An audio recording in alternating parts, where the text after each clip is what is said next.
also bring in Salvatore Babones, Associate Professor at the University of Sydney and Executive Editor at the Indian Century Roundtable, because it's not just in isolation that we are seeing this one project, Professor Babones. It's about what this says about India's engagement with countries like the UAE. Your first thoughts about the corridor itself? The corridor itself is really more a diplomatic coup than an economic reality. We've seen with China's own plans for a China-Pakistan economic corridor and China's plans for a China-Europe rail corridor, that these corridors mean nothing unless there's the trade demand to back it up. Now, the question is, how much trade demand will there be? India trade is booming with the Middle East, so that part of it is certainly there. I'm not sure that there's much more in it for the Mediterranean. I heard Giorgia Meloni, the Prime Minister of Italy, speaking, and I think there's very little reason to believe that the Mediterranean will play much of a role in this corridor. So it's important diplomatically. Economically, however, the infrastructure always follows the trade, not the other way around. Interesting, isn't it, that we are hosting Giorgia Meloni right now during the G20. She has just walked out of China's Belt and Road Initiative, and now from the same summit, we announce a counter corridor, if we can call it that. If that isn't a message to China, what is?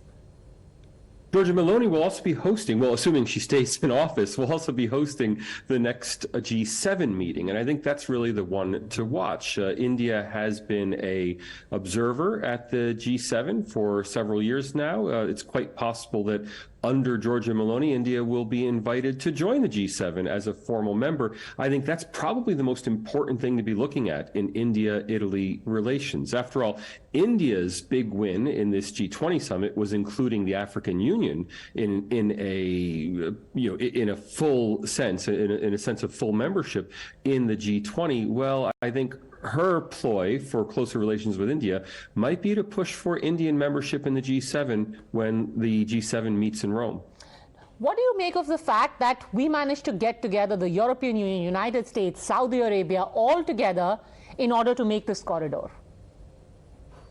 The corridor really isn't as important, and I'm sorry to rain on the parade. The corridor is really not the important outcome of the G20. The two big outcomes of the G20 are the two final items. There are 10 items in the leaders' communique, and the final two are the big ones. The ninth item is on terrorism and money laundering in the Financial Action Task Force, and the 10th is on the African Union's membership of the G20. Now, lots of people have been talking about the African Union's membership of the G20, but the fact that India got so much attention to countering terrorism and the FATF into the final communique is an indication that China may have thrown Pakistan under the bus on this one. If you compare the Bali communique with the New Delhi communique, the Bali statement has just one mention in passing of terrorism, one mention in passing of Financial Action Task Force.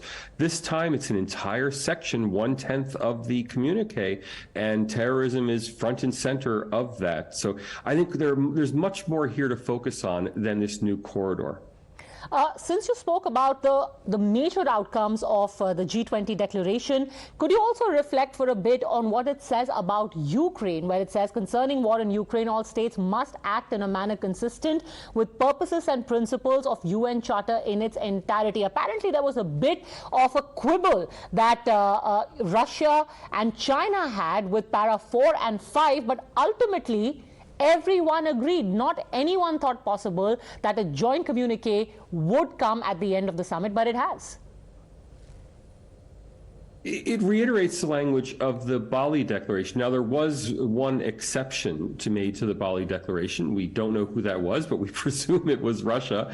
And the language is very similar to what was said in Bali. So again, I don't want to read too much into that, because embracing national sovereignty might sound like it's a condemnation of Russia, because Russia, of course, in the rest of the world's view, and including in my view, violated Ukrainian sovereignty. But nonetheless, Russia in its own foreign policy doctrine, repeatedly emphasizes the inviolability of national sovereignty. So the fact that Russia, even Russia, has signed on to this statement on sovereignty is not really necessarily surprising. The wording is very careful so as not to officially contradict Russia's stances, even though casual readers will see it as a condemnation of Russia.